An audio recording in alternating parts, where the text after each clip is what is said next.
Okay, performance mode, launch control.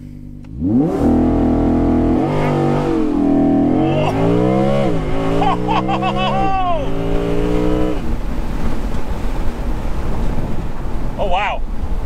Hey guys, and welcome to Petrol Ped, and welcome to the Audi R8 V10 Performance Carbon Black Edition. What a car!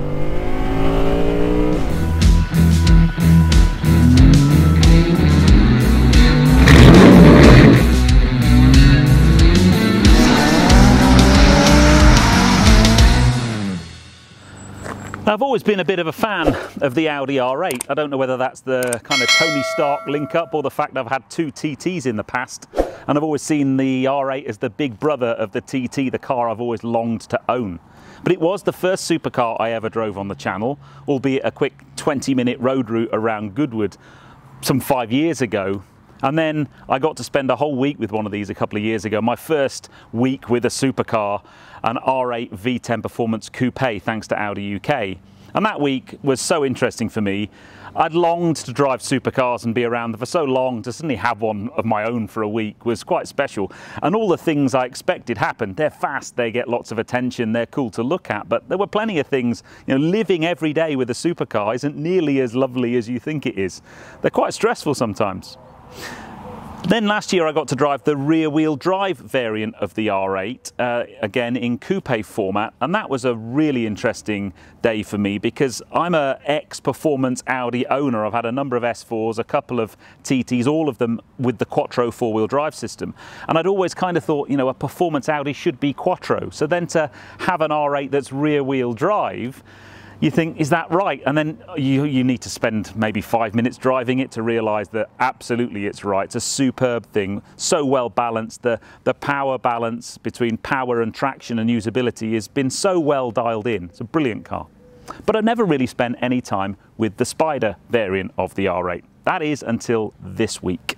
So here we go, the R8 V10 Spyder. Now all the Spyder variants have the 5.2 litre V10, but there are, if you like, 4 flavours of Spyder that you can go for. You can opt for the Spyder with the rear wheel drive option. Now if you're going to do that, the rear-wheel drive V10 Spyder starts at just under £126,000, and that's before you've ticked any options boxes. If you want the Quattro version, then that's going to cost you just under £140,000. So there's quite a big jump between rear-wheel drive and Quattro. But you can then opt for the performance variants. Now, the performance variants are a significant hike in budget. So if you want the Quattro performance, that is 152,400 quid. And you think, well, that's a lot of extra money. What am I getting? Well, you're getting 4 things, basically. Firstly, the output of the engine is increased to 620 PS. We'll talk more about the engine very shortly. You get some beautiful Napa leather bucket seats. And then the 2 big ticket items for me, you get 20-inch alloys, whereas the rear-wheel drive and the standard Quattro come with 19s. And you get carbon ceramic brakes, which is probably where a bulk of that uplift in money comes from. But if you really want to go for it, you want one of these. So this is the R8 V10 Spyder Performance Carbon Black Edition. The name Carbon Black gives away quite a bit. The black, well, there's plenty of black bits, black trim around the windscreen. All the badges have been blacked out. It looks really, really cool. And then the carbon bit, well, there's gloss carbon fibre everywhere on this car. The front splitter, the side blades, along the sills. At the back, you've got a beautiful carbon lip spoiler. The 2 exhausts have got carbon surrounds. You've got a beautiful gloss carbon diffuser. It's quite sensational. And then inside, there's carbon fibre work everywhere. The downside to that is the Carbon Black Edition starts at just over £165,000. And this particular one, because it's got the comfort and sound pack, well, you're looking at a car that's just over £170,000 on the road. It's a significant chunk of cash.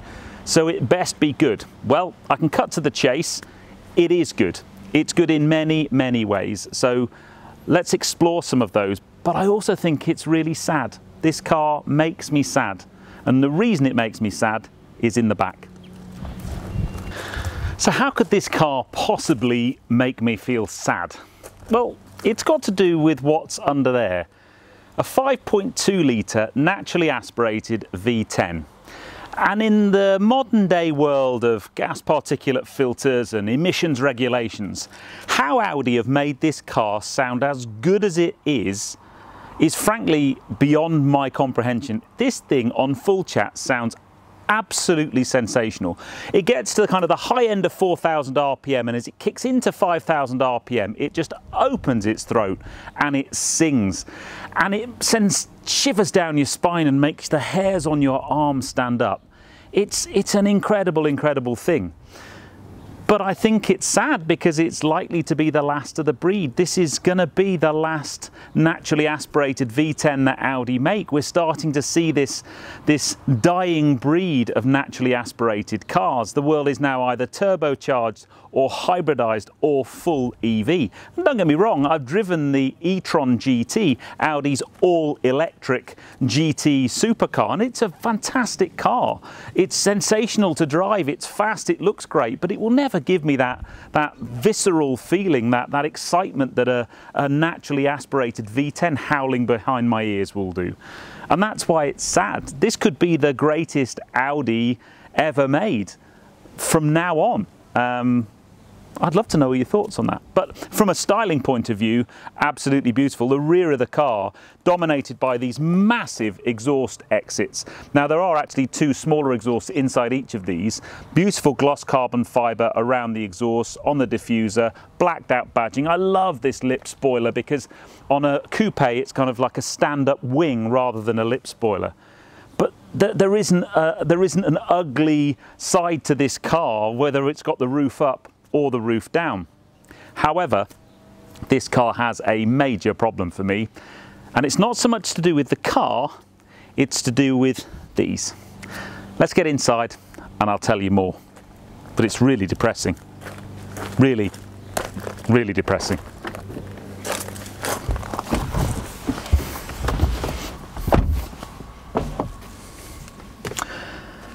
I don't have enough legroom. I have infinite amounts of headroom, but my legs are just too long for this car, and I kind of knew that this would be the case. A few years ago now, when I did my Petrol meet and greet, I was asked to move a Huracan Spyder, and I got in it really excitedly and then realised I couldn't actually fit in the car. And because this rear bulkhead has come forward to make room for all the soft top mechanism as well as that massive V10 engine, it means I can't get the seats as far back as I can in the coupe, and what that means is I just don't have enough legroom. You can see the angle of my legs. And what that does is, firstly, it means that my legs feel quite constricted in the pedal box, but also the way I sit on the seat, I get quite a lot of pressure on my seat bones, and that means if I'm in the car for more than 45 minutes to an hour, I start to get quite a numb bum, and it's just not a comfortable place to do a long journey. And that is gutting, because that means I can't have one of these. Let's just put to one side the problem of the £170,000 price tag for one moment, but it is a shame, and therefore if you are a taller driver, so my legs, I've got a 34-inch inside leg and I'm 6'3", so most of my height is in my legs. So I think if you've got more than a kind of 31-inch inside leg, I think you'd probably struggle with legroom in this car. It's pretty tight in here. Let's put that to one side though, because the rest of the cabin is a beautiful place. There is no central display. Everything is done through the main instrument binnacle, and it's Audi's virtual cockpit, so there's loads of different configurations you can put in there. There's a wireless charge mat down there for your phone, but because everything's done through an instrument binnacle and not a main screen, there's no Apple CarPlay or Android Auto integration. So you need to use the Audi sat nav. I'm sure you can stream music and stuff, but it just means when you live life and get so used to having Apple CarPlay, when you can't have it, it's like, oh, really? Everything else beautiful. Steering wheel's great, although you do sit in here as an ex-Audi owner, and it's a very familiar place, which is a good thing because I like an Audi interior, but it's a bad thing if you're spending 170,000 quid on a special car and a lot of the switchgear kind of reminds you of something like an S4. But I could put that to one side. The driving position, if you excuse the fact my legs are a bit squashed, is lovely. Everything else is great. The main aircon controls are all proper buttons. There's no touch screen in this car, you'll be pleased to know. The main MMI is controlled by this jog wheel just here. A proper gear select, you can just knock that to the left, go to the paddles and start to drive the car. So let's put the roof up and just talk about this. We'll start the car. It should be a cold start too.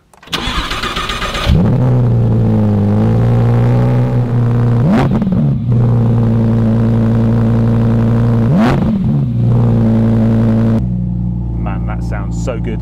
So you can close the roof when you're driving along at slower speeds. It does take a fair amount of time. It's a real ballet of bits of movement, but when the roof's up, there's still a lot of space in the car. And it just looks as beautiful with the roof up or the roof down. But then there is the party piece of this car. A number of other cars in this bracket, McLaren do it, Ferrari do it. This glass window at the back, when the roof's down, you can raise it and it acts as a wind deflector, or when the roof's up, you can lower it, and that means that you get no wind bluster. Even if it's raining, you stay dry, but you've got a big hole at the back, and all you can hear through that hole is that glorious V10. So I suggest we get some cameras going and we head up the road and we start putting this car through its paces, because honestly, it's sensational.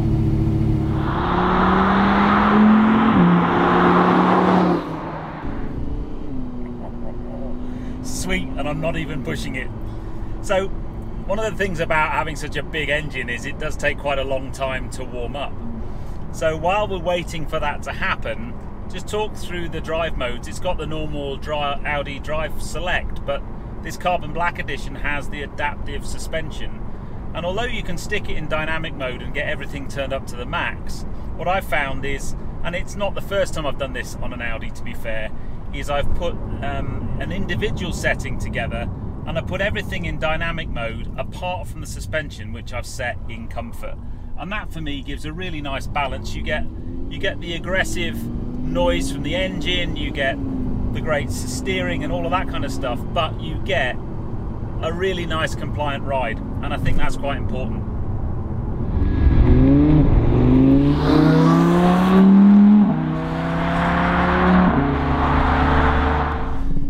Now we're warmed up, I'm going to put it into individual mode, and I'm going to do the really important thing and drop that little window at the back. I'm going to drop it into manual mode, drop it down a couple of cogs, 5,000, there you go. Review over. I could just go home now and I would be a happy bunny, because that thing, oh man, does that sound good. Oh.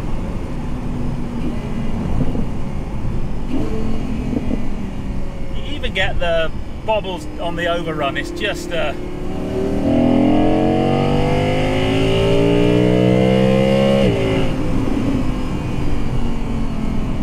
only problem is that it goes really quick. And that means that you get to the speed limit in a heartbeat and then you have to back off. And that's number one problem with a supercar.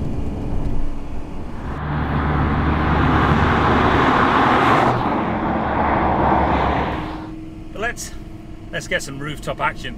There is a little bit of drizzle in the air today. But there I am, I'm doing now 20 miles an hour. Drop the roof mechanism. Because after all, this is what this car is about. The wind in your hair. You get such a close connection to nature. And now,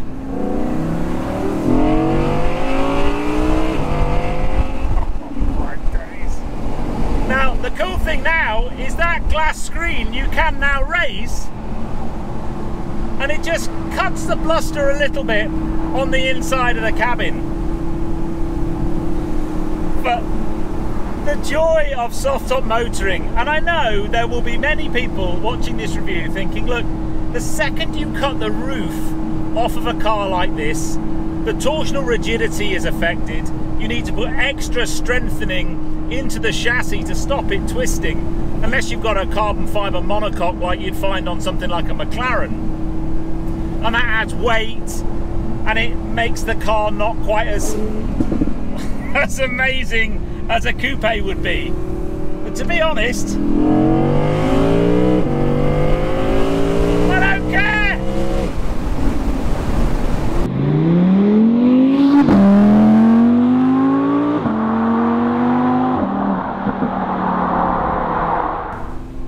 So I bought it to my favourite bit of road. The tree canopy should reflect this lovely sound quite nicely as well.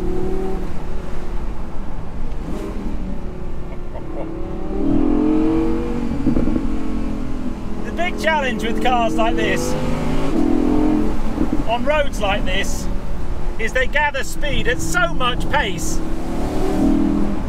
that you'd actually probably have more fun driving down here in my Mini, to be fair. That said, my Mini doesn't sound like that. Steering wise, the steering has a lovely feel to it. It's not as sharp as something like a McLaren or a Ferrari, but it has this firmness and this purposefulness to it. The Quattro platform for me gives you so much confidence when you go on throttle. You've got 620 PS behind you and you want to be, you know, I quite like a car that just gives you that confidence, where you can come down here at not ridiculous speeds and there's sound and that soft top allowing you to tap into the auditory pleasure that is a 5.2 litre naturally aspirated V10 is something to behold. It really is. And you know, I said in my walk around about the hairs on my arms standing on end and the chills down my spine. That's why. Just listen to that thing singing. And in this softer comfort suspension setting, it just soaks up a B-road so well. It doesn't have that hard, crashy, firm racing car feel that you might think. It's magnificent.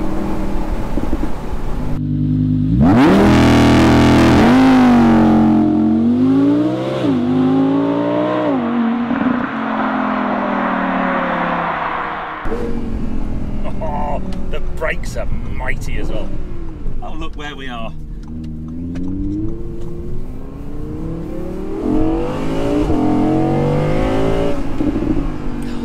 Man alive. This car is just so naughty. I'm just in second gear. And it's the pull you got out the corners. It's just ridiculous.